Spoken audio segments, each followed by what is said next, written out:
Nah, saya sekarang di Golkar. Hmm, Golkar bukan partai agama. betul. Tetapi dengan di Golkar saya bisa mempengaruhi orang untuk gitu ya, bahwa nilai-nilai agama itu juga penting untuk Termasuk malah mewarnain di Golkar. ya Gitu. saya punya semangat begitu. Artinya teman-teman ketika muncul menjadi jubir TKN itu bukan ujuk-ujuk kemudian jadi. Ini melalui proses tempaan yang sangat panjang Kang Aceh menjadi seperti sekarang gitu ya. Ya alhamdulillah.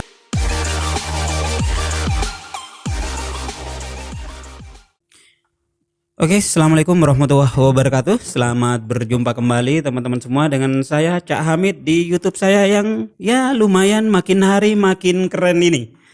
Teman-teman semua, pada kali ini saya menghadirkan bintang tamu. Ini sangat spesial. Kenapa spesial? Kenapa spesial? Karena ini adalah ketua saya, ketua Ikalwin yang baru dilantik kemarin, masih viral di media, yang baru dilantik. Di media hari ini banyak tayang, mulai kemarin juga di sosial media juga sudah mulai berseliweran. Sambut saja di depan saya Pak TBAC Hasan Sadili. Ya, assalamualaikum. Waalaikumsalam warahmatullahi wabarakatuh. Apa kabar Kang Baik, Aceh? alhamdulillah. Cak Hamid, apa kabar? Baik juga, alhamdulillah. Mungkin sering tayang ya. Sering tayang. Iya. Masih belajar Kang Aceh. Jadi teman-teman semua, Kang Aceh ini saya hadirkan mulai kemarin sudah mulai merangkak, ada teman-teman yang di nasional sudah ditarik, dan hari ini Kang Aceh ini kemarin baru dilantik sebagai ketua Ikalwin. Ya. Tapi jauh sebelum itu Kang Aceh ini adalah tokoh nasional yang luar biasa, lagi rising star di Senayan, lagi wangi-wanginya. Kenapa? Karena mulai kemarin sejak Pilpres kemarin Kang Aceh menjadi jubir Jokowi Ma'ruf, kemudian menjabat sebagai Wakil Ketua Komisi 8 sekarang, dan baru dilantik menjadi tokoh alumni UIN yang mengomandai, yang mengkomandoi seluruh alumni UIN Syarif Hidayatullah Jakarta. Pertama sebelum mulai, selamat Kang Aceh. Ya, Selamat. terima kasih. Ini kan juga saya mau ucapin selamat juga sama Cak Hamid yang juga salah satu pengurus. Siap, iya betul. Saya kebetulan juga dipercaya oleh Kang Aceh untuk jadi membantu Kang Aceh. Karena saya bisa jadi ketua Ikalwin, kan Cak Hamid juga tim sukses. Iya. Bantu receh Kang Aceh. Iya, dan kayaknya Ikalwin kemarin luar biasa teman-teman. Agak spiritnya berbeda dengan yang sebelum-sebelumnya. Iya. Kayaknya warnanya colorful ya Kang Aceh. Itu kenapa Kang Aceh bikin seperti itu? Iya, saya sampaikan di dalam pidato saya bahwa Ikalwin ini sebetulnya adalah organisasi bersama, ya. Organisasi yang menghimpun semua kalangan dari berbagai macam spektrum latar belakang organisasi, partai politik, profesi. Yang penting mereka adalah alumni UIN Syarif Hidayatullah Jakarta. Nah, karena kita tahu bahwa banyak sekali alumni UIN yang menurut saya sudah berkiprah di berbagai macam profesi. Ada yang jadi politisi, ada yang menjadi pemikir Islam terkemuka, ada yang menjadi diplomat, ada yang menjadi Bankir juga. bankir, ada yang menjadi pendidik, ada yang menjadi guru, dan bahkan saya kira teman-teman yang bekerja secara sunyi di masyarakat, tetapi kiprahnya juga jauh lebih bermakna begitu. Nah, saya sebetulnya ingin menjadikan Ikalwin ini sebagai rumah bersama, di mana tentu kita bisa saling berinteraksi, bersilaturahmi, berbagi gagasan, ya, mencurahkan pemikiran, dan tentu menularkan efek yang positif bagi pengembangan baik dirinya maupun masyarakat dan terutama saya kira bangsa ya. Nah, salah satu kekuatan terbesar yang membuat menurut saya bangsa ini bisa maju adalah sinergi. Betul. Nah, sinergi ini yang menurut saya memang harus terus dirajut ya. Termasuk di UIN ya. Termasuk saya kira di UIN. Modal dasar untuk membangun kapasitas diri juga salah satunya adalah soal membangun jaringan. Makanya kemarin saya sebut kita perlu memperkuat Ciputat Connection dalam pengertian positif. Ya. Ciputat Connection dalam pengertian positif. Saya banyak berteman dengan teman-teman dari perguruan tinggi yang lain. Perguruan tinggi lain kuat sekali koneksinya, betul, koneksi, gitu betul. ya. Nah, pertanyaannya apakah teman-teman Ciputat perlu diperkuat atau enggak? Saya bilang perlu diperkuat. Nah, kita tentu bukan hanya seperti katak di dalam tempurung, jadi hanya berkutat di Ciputat aja ya. Betul. Perdebatannya di Ciputat aja, tetapi perlu mendorong mobilitas vertikal dari teman-teman alumni Ciputat untuk kemudian bisa menasional dan bahkan saya kira bisa Menginternasional. Betul. Potensi itu cukup besar ya, cukup besar. Setidaknya kan kalau kita melihat kecerdasan teman-teman Ciputat itu menurut saya itu Di atas rata-rata. menurut saya demikian. Karena kenapa? Karena saya melihat ya, itu kan teman-teman kita ini kan kebanyakan alumni pesantren. Betul. Ya, setidaknya kalau angkatan saya gitu. Betul. Alumni pesantren itu kalau disuruh menghafal kitab kuning kan itu jago-jago, Mas Cahamid. Betul. Coba bisa bayangin Alfiyah yang 1000 bait itu. Ya, Dihafal dari bait pertama sampai bait 1000, dari bait 1000 balik lagi ke bait pertama. Diacak Itu kadang juga. diacak juga bisa. Jadi itu menurut saya kalau bukan karena kecerdasan intelektual, ya menurut saya tidak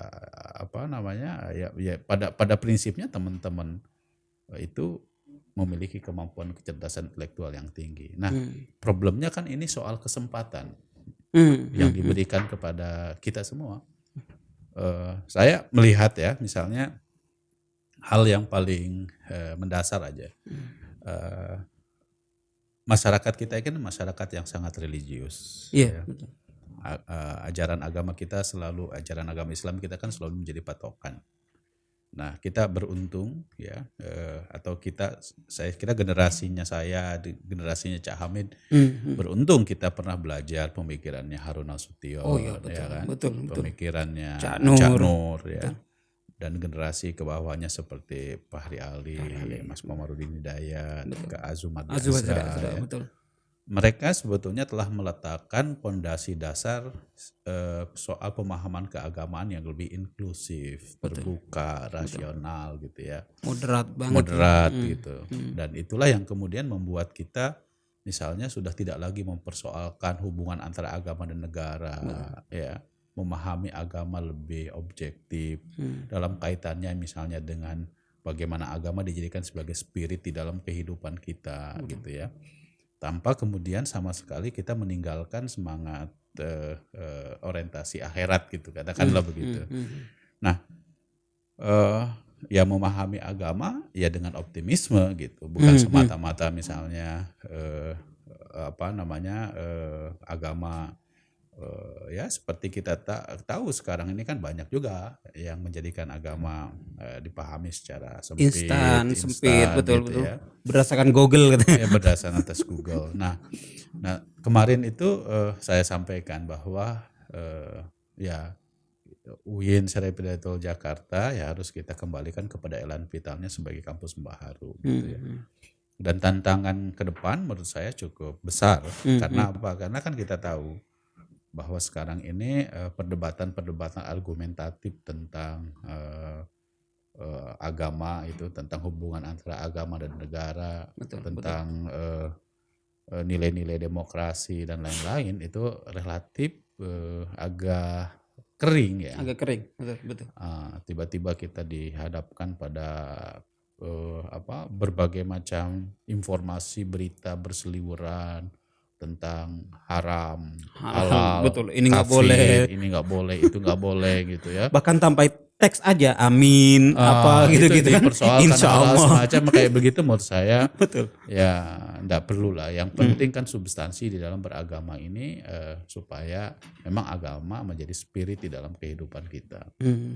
Nah, ya misalnya ya, perdebatan soal cingkrang itu saya harusnya udah selesai lah. Gitu kan. Perdebatan tentang jenggot menurut saya itu udah selesai lah harusnya ya. Karena apa? Karena dulu waktu kita belajar di Ciputat itu kan kita harus membedakan mana yang disebut dengan ajaran Islam yang universal, mana yang sifatnya itu partikular. Mana Mana itu daging, ya? mana kulit gitu. Mana daging, mana kulit. Kalau dalam bahasa Soekarno itu mana apinya gitu. Mana apinya.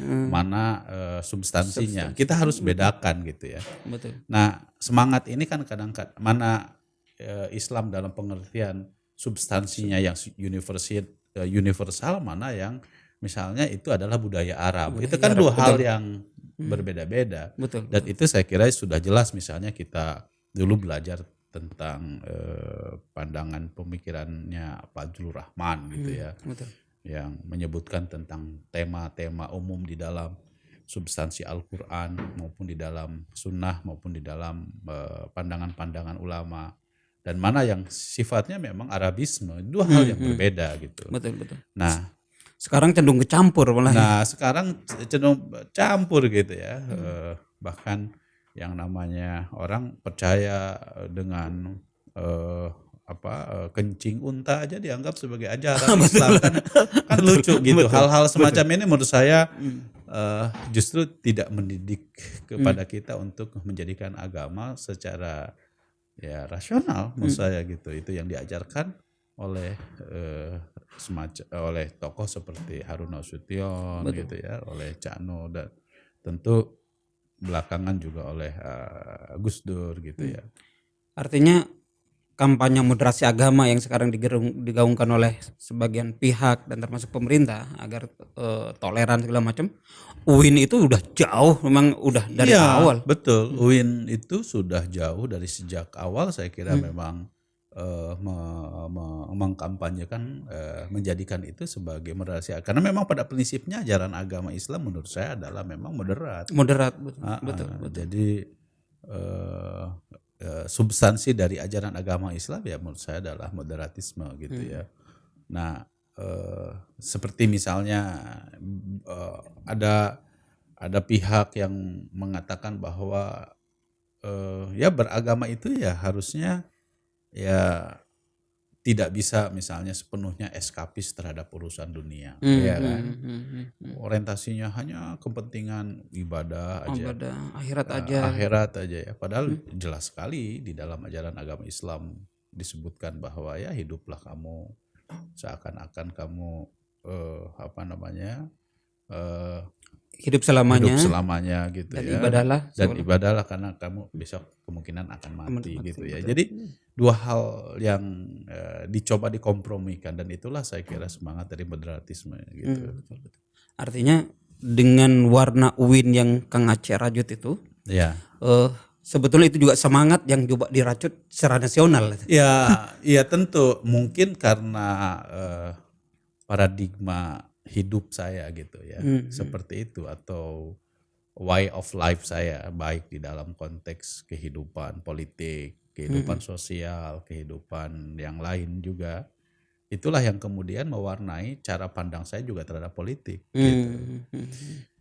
Saya ingat tuh Cak Hamid ya, dulu waktu kita diskusi di Ciputat. Itu kan Cak Nur pernah menyampaikan gagasan tentang Islam yes, Partai Islam no gitu. Betul.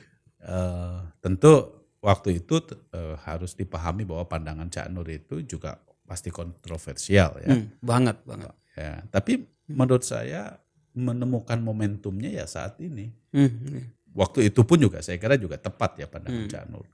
Tapi sekarang relevan gitu ya. Menurut saya lebih relevan lagi. Kenapa? Karena nyatanya di era demokrasi seperti sekarang ini, di mana semua orang berhak untuk menyampaikan gagasan, ideologinya dan lain sebagainya, itu banyak pihak juga yang mencoba untuk menjadikan agama sebagai alat politik. Betul. Nah, saya kira formalisme agama ya itu hak setiap orang, tetapi apakah itu tepat? Nah, itu yang menurut saya belum tentu tepat gitu. Kenapa? Karena ya Indonesia ini bukan negara agama. Termasuk juga sistem politik kita juga bukan sepenuhnya mengadopsi misalnya sistem pemerintahan Islam gitu. Dan kita saya kira dengan kita punya Pancasila ya, dengan kita punya Undang-Undang Dasar 45, itu jelas sebagai platform kenegaraan kita. Dan oleh karena itu maka turunan politiknya termasuk di dalam kehidupan politik kita. Rasa-rasanya menurut saya sebagaimana dulu diajarkan oleh Cak Nur, ya agama harus menjadi sumber inspirasi gitu ya bagi landscape politik kita. Oleh karena itu formalisme agama di dalam konteks kehidupan politik ya sepertinya memang menurut saya tidak perlu gitu ya kan.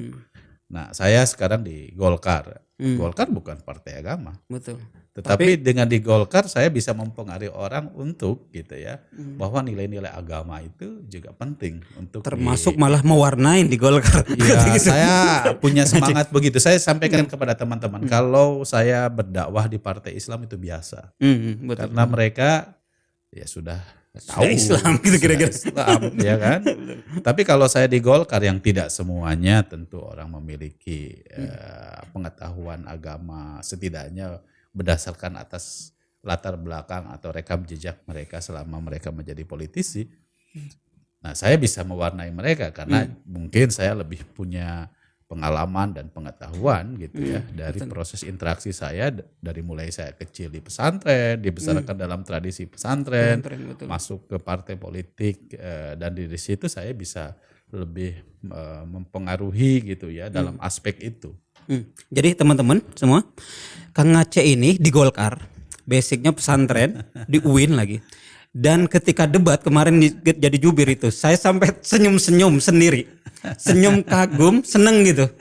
Karena kakak kelas saya, Kang Aceh ini, kakak kelas saya ada senior yang mewarnai di Golkar. Banyak orang-orang dari basic keagamaan, ada nggak perlu sebutin satu-satu. Tapi ketika Kang Aceh datang, debat di situ pakai dalil-dalil keislaman, saya bilang, wow, saya bilang gitu.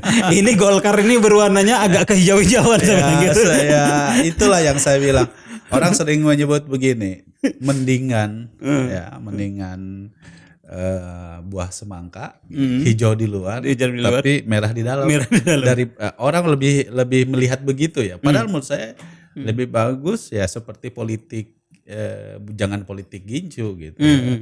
Tetapi harus lebih mewarnai, lebih baik pada substansinya aja. Pada perilaku segala macam. Ya tata cara kita, etika politik kita, orang tidak melakukan tindakan yang melanggar nilai-nilai keagamaan itu yang paling penting menurut saya. Karena kalau debat tentang keislaman, tentang apalagi dasar-dasar keislaman, basicnya pesantren, nahu sorob segala macam udah makanan sehari-hari sebelumnya. Saya pernah mengalami kasus berdebat lah gitu ya, dengan orang yang selama ini selalu menjadikan agama sebagai jualan sebagai panggung lah gitu. Dan ya saya tentu senyum-senyum aja ketika dia menyampaikan argumentasi begini. Satu pertanyaan dasar kepada orang itu saya tanya sama dia, saya tidak perlu sebutkan. Anda tahu nggak makna dari apa yang Anda sebutkan tadi? Nahu sorab seperti apa? Itu dia. Dia menyebutkan nahu sorab tapi salah. Oh, saya bilang Anda salah. Gitu. Berarti Anda nggak tahu gitu ya. Jadi jangan deh membawa. Ya, itu hak setiap orang ya untuk mengungkapkan pikiran, tindakan dan lain-lain sesuai dengan preferensi dirinya. Tetapi kalau sudah di ruang publik ya tentu apa yang disampaikan oleh kita, apa yang dilakukan oleh kita tentu kan harus punya argumentasi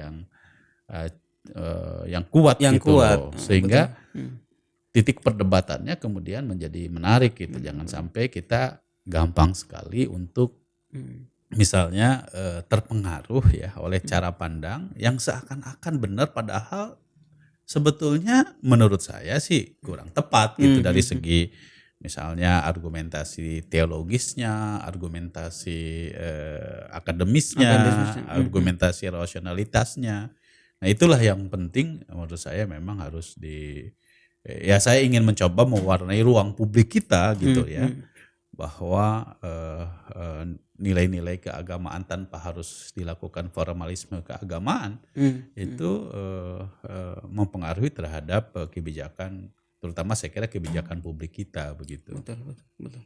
Iya, dan saya percaya itu karena satu Kang Aceh gitu di Golkar kemudian memang sudah good looking gitu, tampan as.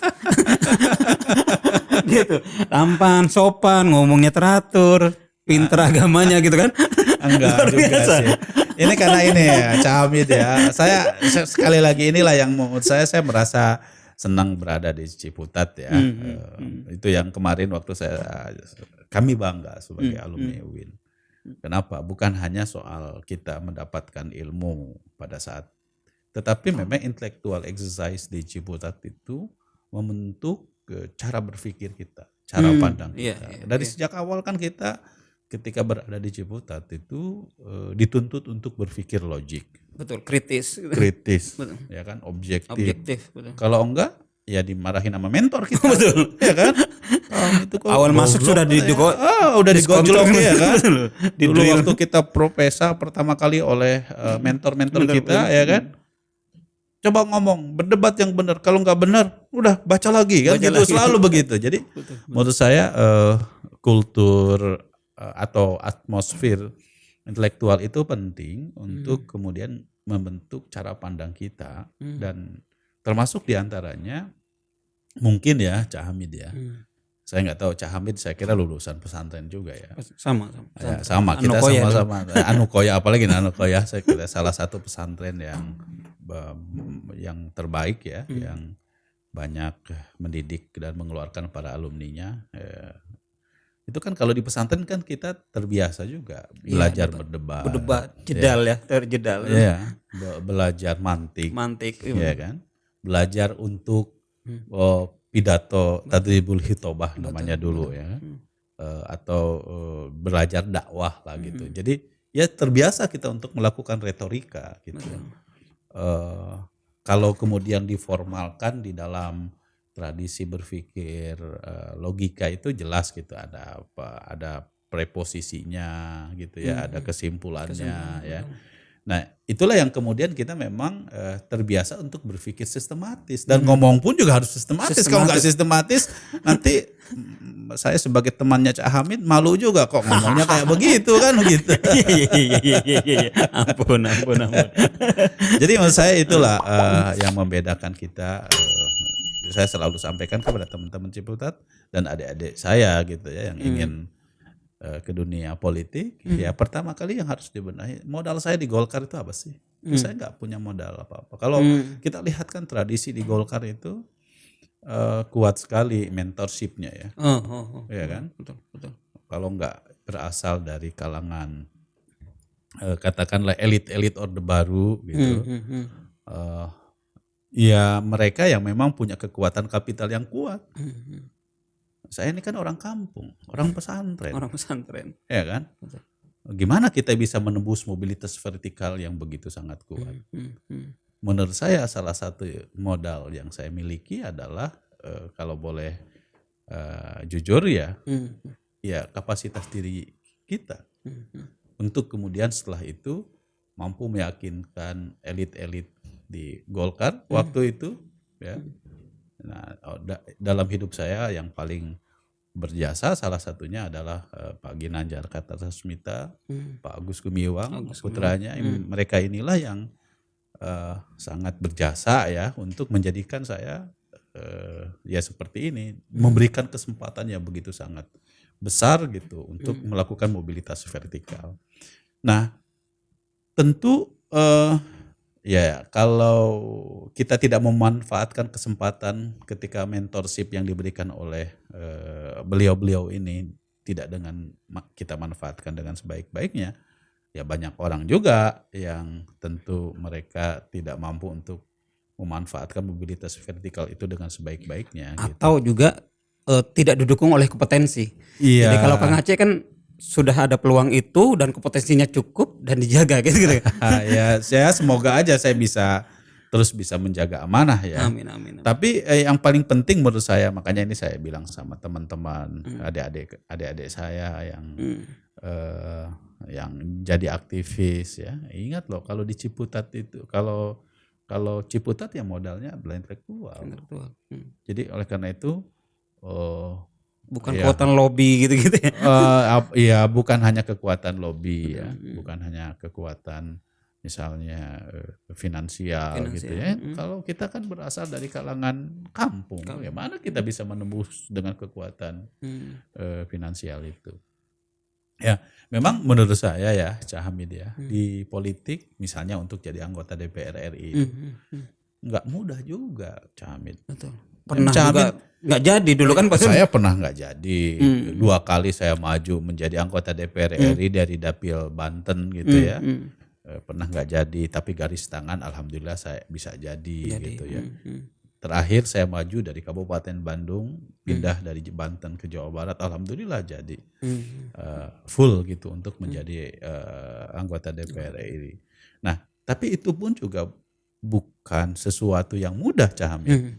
Cak Hamid sebagai konsultan politik kan juga tahu perlu kekuatan modal, ya kan? Terutama saya kira modal finansial, ya kan?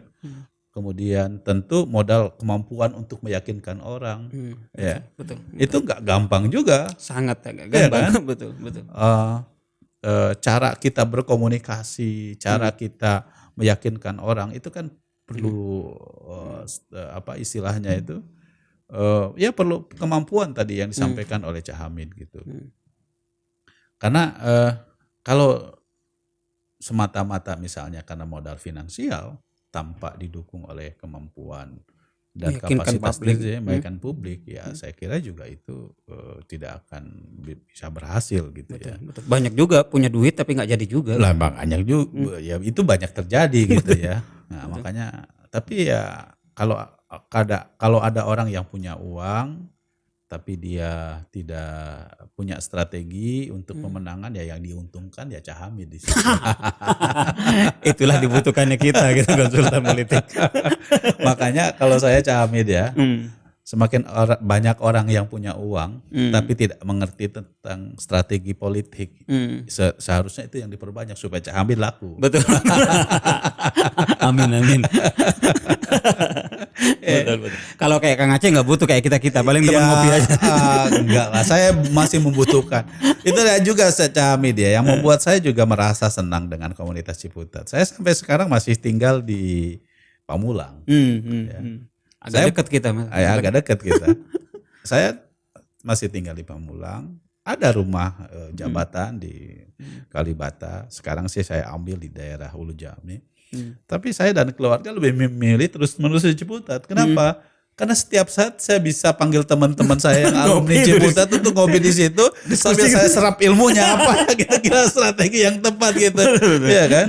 Gitu. Saya tuh teman-teman saya yang ahli-ahli komunikasi politik, teman-teman saya yang menjadi aktivis kan, sambil kita berdiskusi dengan mereka sambil kita juga menyerap ilmu dari mereka. Oh, strateginya harus begini.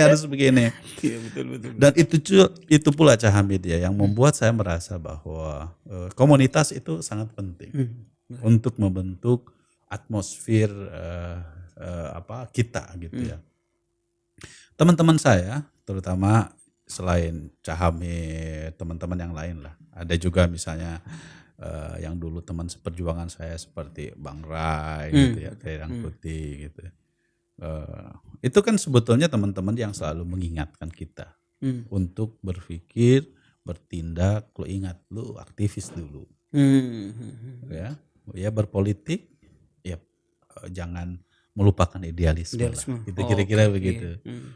Dan dari situlah ya saya juga banyak belajar dari teman-teman ini. Jadi kalau kata istilah bahasa Arabnya itu, ya orang kan tergantung temannya. Ya kan? Kalau temannya memang mendorong untuk melakukan tindakan-tindakan yang tidak baik, ya kita juga terbawa menjadi tidak baik gitu. Jadi untuk itu menurut saya berteman dengan bersahabat dengan orang-orang baik ya, yang sudah kita bangun dari sejak persahabatan lama di Ciputat, itu menurut saya tetap harus kita bangun gitu. Termasuk yang saya salut teman-teman, Kang Aceh ini membangun soliditas itu tadi itu dari zaman-zaman mahasiswa itu yang bersama Kang Aceh itu masih tetap itu sampai sekarang itu semuanya. Saya diajarkan itu gimana itu? Ya Kang Aceh bisa gitu. menjaga Saya diajarkan oleh orang tua saya tidak boleh melupakan teman. Ya, apalagi teman tersebut telah banyak berjasa ya sama kita dalam pengertian ya dulu kan kita pernah susah bareng. Saya pernah sama lah sama Cak Hamid, mungkin saya kira juga sama yang lain. Pernah kita tinggal di kontrakan, ya, punya anak, punya istri dengan kontrakan sempit, Masih ya, petakan gitu. masih petakan, ya, nggak punya uang untuk beli susu, dan teman-teman ini menjadi teman yang membuat kita tetap optimistik gitu. Makanya menurut saya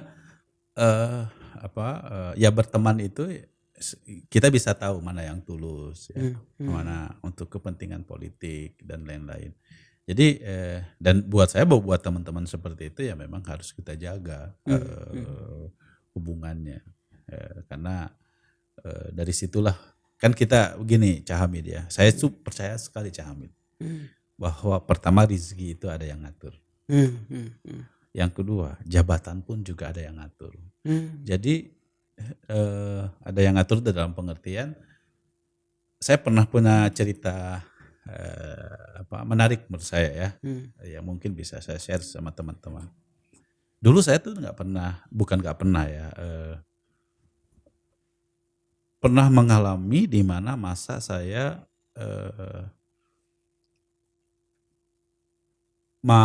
ingin menjadi dosen, menjadi akademisi, tapi saya ditolak. Pernah ditolak? Pernah. Jadi saya tahun 2003 selesai S2. Waktu itu saya masih bekerja di Incis namanya. Ya. Waktu itu rektornya Pak Zumardi. Oleh beliau saya disuruh untuk daftar PNS. Jadi dosen tetap gitu. Daftarlah saya. Daftar, ikut tes. Sebulan kemudian pengumuman dan ditolak. Padahal rekom dari rektor. Seorang rektor waktu itu. Rektor juga Incis kan juga. Dan iya. Saya juga bisa memahami kenapa waktu itu rektor tidak bisa melakukan apa-apa karena kan memang untuk penentuan calon dosen itu yang menentukan kan Kementerian Agama. Buat saya nggak ada masalah karena saya yakin bahwa soal jalan hidup itu ya kalau saya nggak di situ ya sudah. Tapi yang bereaksi keras itu ya teman-teman saya, ya kan? Dia bilang, teman-teman saya bilang ini kurang gimana ini? S2 sudah, pengalaman akademik, oke. Mantan ketua BEM pula, ya kan? Tapi masih ditolak gitu, ini apa? Ya saya berpikir ya udah, mungkin ada hikmahnya. Ini teman-teman saya yang pada marah-marah gitu ya. Teman-teman di aula Insan Cita pada kumpul semua. Ini nggak bisa, ini nggak bener ini. Ya saya bilang ya sudahlah kita ambil hikmahnya aja gitu. Tapi mungkin ya Cak Hamid ya kalau saya tidak waktu itu jadi dosen pure gitu, jadi dosen jadi akademisi aja gitu, mungkin saya nggak akan jadi politisi kayak sekarang. Betul. Iya kan? Bisa jadi. Iya kan? Nah kalau waktu itu misalnya saya jadi dosen murni, ya mungkin berkutat di Ciputat aja gitu. Nggak jadi ketua Ikaluwin. Nggak bakal jadi ketua Ikaluwin, nggak bakalan jadi anggota DPR gitu kan? Karena kan pilihannya kan waktu itu ya saya kalau menjadi ASN kan nggak bisa untuk jadi politisi dan aktif di partai politik. Gitu. Tapi sekarang ya alhamdulillah dua-duanya kenapa? Justru dua-duanya udah dapat. Dua-duanya dapat sekalipun saya sebagai politisi, tetapi saya waktu zamannya Pak Profesor Dede Rosada diberikan kesempatan untuk menjadi dosen tetap non PNS. Karena itu adalah otoritas dari universitas untuk mengangkat dosen. Nah saya sekarang masih mengajar Cak Hamid. Oh masih ngajar Masih ngajar. Nah ini penting juga saya sampaikan sama Cak Hamid ya. Mengajar itu penting. Kenapa? Pertama saya juga banyak belajar dari mahasiswa saya. Karena pasti akan lebih terstruktur ya silabinya segala macamnya, dan dari situ kan kita bisa tahu juga kita dituntut untuk terus membaca gitu ya. Betul. Yang kedua tentu ini tetap menjaga ya kewarasan diri saya gitu ya, walaupun saya aktif di politik. Betul. Nah, Jadi kayak jangkarnya ya. betul, ini kayak semacam menjaga kita supaya kita juga ya berpolitik. Kadang-kadang kan memang kalau tidak hati-hati ya kita bisa terhanyut, ya kan? Godaannya sangat besar di situ. Betul. Nah, jadi ya itulah yang saya maksud bahwa kadang-kadang jalan hidup itu kan kita nggak pernah tahu, Cak Hamid. Kita ingin, nah itu juga saya ingin cerita juga sama Cak Hamid, ini menarik juga. Waktu saya jadi presiden mahasiswa juga nggak pernah terpikir, Cak Hamid. Saya waktu jadi presiden mahasiswa itu desakan teman-teman yang sekarang menjadi tim pemenangan. Dulu saya setelah jadi ketua senat Fakultas Adab, ya Soeharto jatuh, Orde Baru udah berniat ingin bantu ayah saya di kampung, bikin skripsi, menyelesaikan skripsi, balik ke kampung. Ada pesantren nih kamu. Ada pesantren, bantu abah saya almarhum untuk membangun pesantren. Tapi teman-teman waktu itu, waktu saya pulang ke kampung, dari kampung ke kampus untuk konsultasi soal skripsi saya, tiba-tiba ya teman-teman saya kayak Pak Ali Irfan, Pak Anik, Afri gitu ya, itu pada pasang gambar saya untuk menjadi calon presiden mahasiswa waktu itu. Saya bilang, aduh ini kalau kayak begini udah tanggung nih. Itu saya tanya, ini menang? Enggak, kita pasti menang. Makanya kemudian waktu itu konsolidasi di Aula Insan Cita dan akhirnya niat saya untuk balik ke kampung, ya selama 1 tahun itu harus banyak aktif, ya menjadi presiden mahasiswa gitu. Dan itu semakin mematangkan leadership Kang Aceh. Ya itu yang saya kemarin sampaikan, bahwa dari UIN, dari IAIN lah saya terbangun pergumulan bukan saja intelektual tapi juga kepemimpinan ya. Imajinasi saya terus terang aja waktu itu, cita-cita ya saya, kenapa saya juga masuk sastra Arab ini. Cak Hamid, waktu itu cita-citanya ya saya ingin menjadi seorang kiai, setidaknya kan kalau saya mengetahui dan memahami tentang sastra Arab, maka saya bisa membaca kitab kuning. Jadi berpikir saya sederhana gitu ya. Memperkuat, baca udah bisa kan? Baca sudah bisa, tapi untuk tahu tentang uslub Arab yang sulit-sulit untuk dipahami kan kita bisa pelajari di sastra Arab. Di samping memang jujur saja, saya waktu aliyah dulu itu sudah membaca bukunya Cak Nur ya. Oh, udah baca ya? Sudah baca. Saya waktu kuliah, waktu saya sekolah di Jogja waktu itu diantar oleh kakak saya yang sudah belajar di Ciputat, Teh Nong sama Teh Neng. Ya mereka kan sudah bergulat dengan pemikiran Cak Nur, pemikiran Pak Harun Nasution gitu. Ya saya ikut baca-baca juga gitu. Nah itulah yang kemudian mempengaruhi mungkin cara pandang saya tentang agama gitu ya. Di samping kalau soal perilaku, saya harus saya katakan bahwa abah saya almarhum begitu sangat mempengaruhi terhadap saya, terutama dalam hal politik, karena kebetulan abah saya juga dulu aktif di Golkar tapi di tingkat lokal gitu. Oh ini ya. Ayah saya itu politisi juga berarti. Politisi juga, tetapi politisi lokal, DPRD Kabupaten Pandeglang selama 4 periode dan bahkan saya kira 5 periode lah beliau itu. Dan salah satu yang membuat ayah saya selalu tanya sama beliau, kenapa abah di Golkar enggak di partai yang lain, misalnya seperti P3. Ya dulu memang ayah saya adalah seorang NU, pernah jadi anggota DPRD NU waktu itu, tapi lebih memilih pada partai Golkar. Golkar waktu itu ya karena ya beliau selalu sampaikan dengan di Golkar lebih memiliki keleluasaan untuk berdakwah. Gitu. Karena kan kita tahu waktu itu kan situasi politik Orde Baru yang nggak ikut dengan penguasa waktu itu ya sulit gitu ya untuk bisa mempengaruhi terhadap kebijakan-kebijakan pemerintah, setidaknya pemerintah daerah waktu itu gitu. Jadi abah yang paling banyak membentuk Kang Aceh. Saya merasa bahwa abah saya lah yang paling membentuk apa namanya, bukan saja soal perilaku politik, tetapi juga cara berinteraksi dengan banyak orang gitu.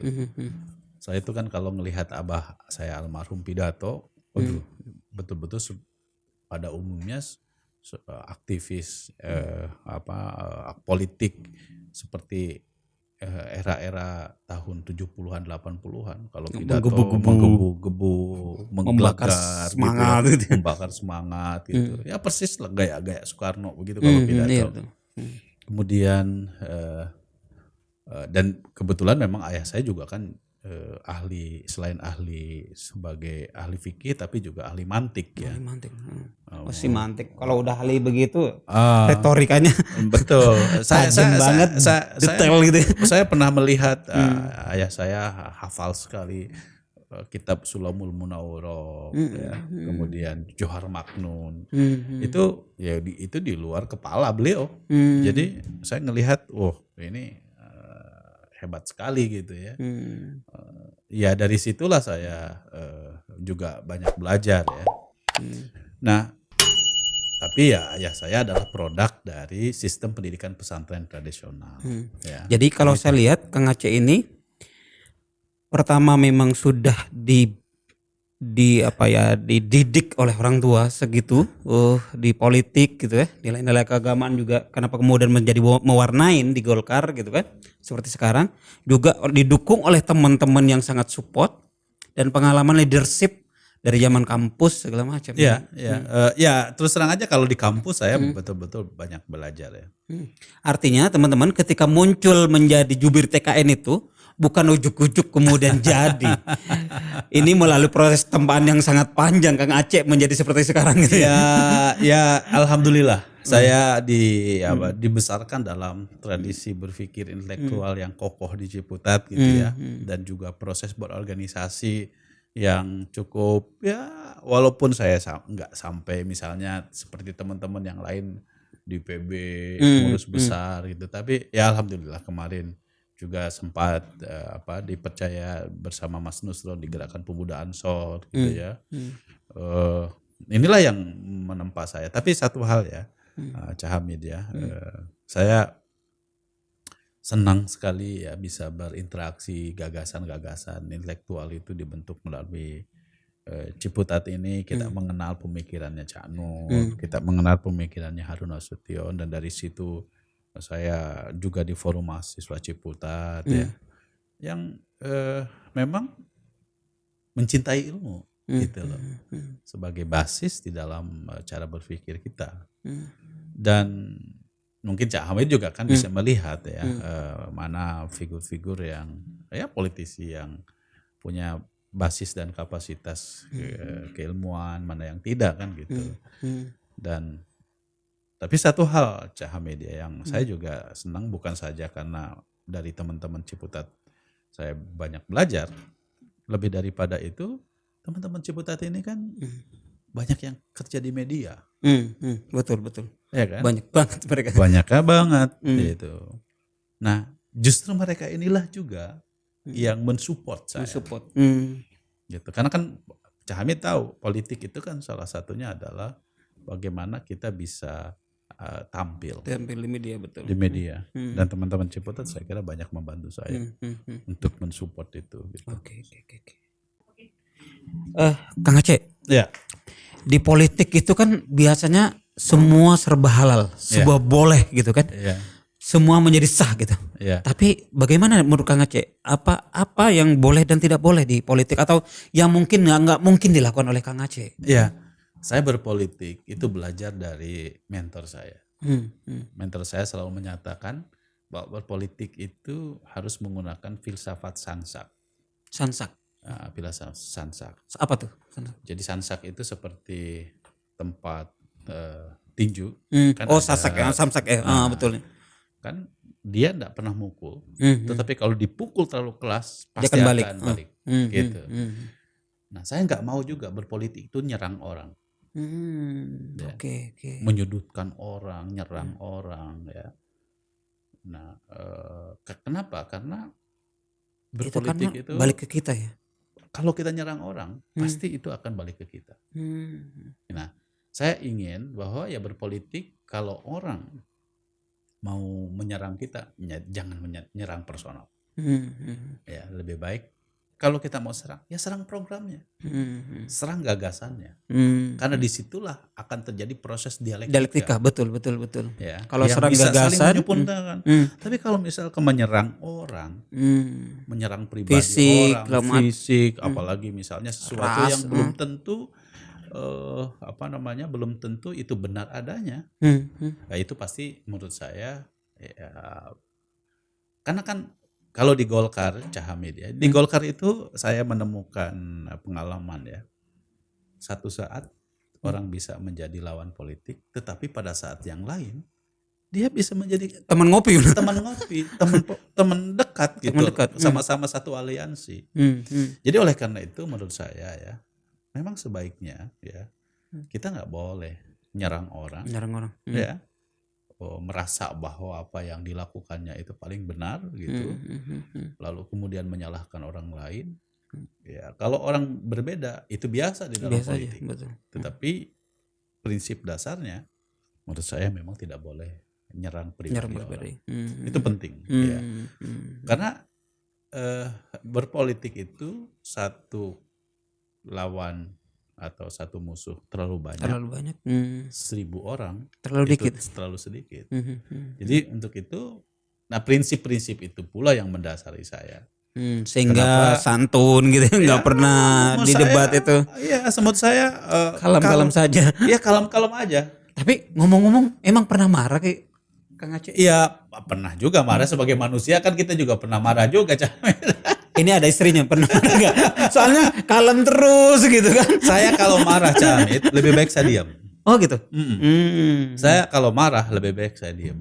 Ya. Dan saya cari waktu yang tepat untuk mengungkapkan apa isi yang membuat saya dongkol. Oh gitu. Diungkapin tapi. Diungkapkan. Tetapi kalau dalam kondisi lagi emosi, pasti tidak akan menyelesaikan masalah. Gitu. Lebih baik saya diam, ya. Sebab kalau saya ungkapkan pada saat emosi saya sedang marah gitu, maka yang ada ya uring-uringan. Lebih baik saya diam, menahan diri, ya. Nanti kalau misalnya pada saatnya saya emosi sudah bisa terkendali, suasana begitu nyaman, baru saya ungkapkan apa yang menjadi sesuatu yang membuat saya nggak nyaman gitu. Oke. Jadi pertanyaan ini, ada pertanyaan yang agak menarik saya ini, karena ngomong tadi itu, jadi ke personalan nih. Kang Aceh romantis nggak sih? Iya, tergantung suasana. Kalau suasananya memang memungkinkan untuk romantis ya romantis lah. Soalnya cool terus gitu. Kalau ngerayu istri gimana tuh? Iya, kadang-kadang merayu ya. Tapi ya kita harus tahu tempat lah gitu kan. Okay. Dan juga lagi ya setiap orang kan juga punya mood ya. Jadi kalau lagi moodnya baik ya tentu kita bisa bikin suasana menjadi romantis. Kalau tidak mood ya saya selalu sampaikan ya lagi nggak mood gitu. Nah, jadi mungkin ya karena mungkin pembawaan saya lagi-lagi itu dipengaruhi oleh cara pandang saya. Ya kenapa misalnya saya lebih misalnya saya hati-hati betul di dalam memilih diksi yang tepat. Ya. Karena apa? Karena saya sangat yakin ya bahwa ucapan yang kita sampaikan ya sedikit atau banyak itu pasti akan mempengaruhi terhadap orang lain.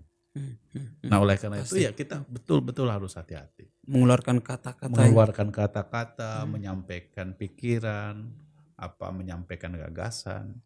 Buat saya ya kita boleh berdebat karena berdebat itu sesuatu yang tradisi yang biasa terjadi pada kita gitu ya. Tetapi ya jangan menyerang personal. Apalagi jadi enak jadi istrinya nih, jadi Ita nih enak nggak pernah serang berarti. Jadi harus memilih terus.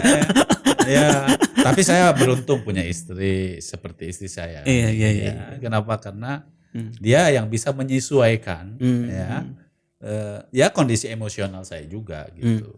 Ya, beliau tuh sangat tahu kapan saya diajak bicara, kapan enggak gitu ya. Dan ya saya terus terang aja kalau di rumah kadang memang saya jarang membawa masalah ke rumah. Urusan kantor, urusan politik ya enggak saya bawa di rumah. Dan bahkan mungkin ya saya nggak pernah menceritakan kepada istri tentang apa yang saya alami di dalam kegiatan-kegiatan saya di kantor gitu ya, karena memang rumah ya tempat buat Untuk keluarga istirahat, untuk istirahat gitu ya. Jadi ya saya jaga betul lah, karena soal-soal seperti begitu kan penting privasi kita ya, kenyamanan keluarga gitu ya. Dan tentu ya kita ingin bahwa jangan sampai masalah-masalah yang terjadi di rumah gitu atau di kantor itu bisa. Tapi satu hal ya Cak Hamid ya, saya juga pernah mengalami kegalauan di dalam politik, terutama waktu pilkada DKI itu. Wah itu dahsyat itu, gejolak gejolak pertentangan dan lain-lain. Kenapa? Saya kira waktu itu semua orang, terutama bagi kalangan yang tidak suka misalnya dengan, saya kan jadi jubirnya Ahok. Oh iya betul. Ya kan? Orang bagi beberapa kalangan, wah ini sudah keluar dari akidah. Orang menyebut itu sebagai akidah. Banyak juga gitu ya. Dan keras banget dulu Dan itu. keras sekali kan. Polarisasinya itu begitu sangat tajam. Ya pilkada di DKI tapi demonya ada di Banten kan. Gitu. Tapi ya itu proses pembelajaran buat saya juga. Bahwa memang di dalam dunia politik ya kita harus siap dengan Segala sesuatunya. segala macam kemungkinan resiko yang harus kita hadapi gitu. Tapi ya itu tadi, saya kembali kepada apa yang pernah saya pelajari dan saya yakini ya dalam politik nilai ya. Kan kita tahu Cak Nur waktu beliau masih ada pernah mengungkapkan adagium ini, lebih baik memilih pemimpin yang kafir tapi adil daripada muslim tapi dolim, kan gitu. Nah atas dasar itu pula ya sudahlah, politik ini kan soal nilai, soal substansi, soal bagaimana cara mengelola kemaslahatan publik dengan sebaik-baiknya gitu. Iya. Nah itulah menurut saya makna dari politik gitu. Kalau tentang mimpi terbesar Kang Aceh. Iya mimpi tentu saya saya nggak muluk-muluk ya. Ini sekalipun saya sekarang orang menyebutnya lagi rising star, sempat juga terpikir, capek juga ya di politik gitu ya. Tapi saya berpikir bahwa selagi kita bisa membantu masyarakat, Bermanfaat bagi orang lain, bagi banyak orang, insya Allah kita punya jalan sendiri. Walaupun Hamid saya katakan ya, kita di politik itu betul-betul terkuras energi kita. Sangat-sangat terkuras. Kalau kita soalnya pelatih bukan Iya, pemain. banyak pelatih. ada orang yang suka, ada orang yang nggak suka, itu biasa ya di dalam politik gitu. Tapi saya tetap harus jaga bahwa kalau saya yakin dengan jalan yang saya jalani, ya udah saya jalan aja. Gitu. Okay. Tapi tentu kita juga mendengar secara objektif gitu dari berbagai pihak mana yang terbaik pun untuk langkah-langkah yang kita ambil tersebut. Oke. Oh gitu. Jadi teman-teman semua, ini udah nyampe di ujung pembicaraan kita. Sudah 40 menit lebih nih dari obrolan ini. Nanti kita sambung lagi, Kang Aceh. Kita undang lagi As untuk bicara isu. Sekarang itu memang personal introduce dulu. Jadi bicara isu nasional kita undang lagi Kang Aceh. Jadi yang terpenting saya biasanya suka menyimpulkan, tapi ini nggak menyimpulkan. Paling nggak kesimpulan saya 2 kata untuk Kang Aceh ini. Berkat pewarna. Jadi Kang Aceh itu begitu banyak merekatkan banyak orang dan merekat ketika dengan teman-temannya di komunitasnya. Jadi nggak banyak orang ya yang kemudian dari awal dari kecil gitu kemudian disupport oleh sekitarnya. Biasanya kalau tidak bisa merekatkan, kita tidak bisa menjaga, biasanya ambiar begitu saja. Dia kemudian sukses sendiri. Kalau Kang Aceh ketika sukses itu bersama teman-temannya. Itu yang saya pelajarin. Yang kedua, pewarna. Dimanapun tempat Kang Aceh itu berada, selalu mewarnain. Amin. Di Incis waktu itu mewarnain, di kampus juga mewarnain, di Kaluin mewarnain, di Golkar juga mewarnain. Ya, jadi mungkin itu saja teman-teman semua. Video podcast saya kali ini, teman-teman yang belum subscribe, monggo di subscribe channel saya, YouTube saya. Insya Allah saya akan perbaikin segala kelemahan. Saya akan terus belajar untuk menyempurnakan podcast ini. Dan bagi yang suka, monggo di like. Bagi yang apa mau kritisin silahkan dikritisin di komen ya teman-teman. Mungkin itu saja. Assalamualaikum warahmatullahi wabarakatuh. Waalaikumsalam warahmatullahi wabarakatuh.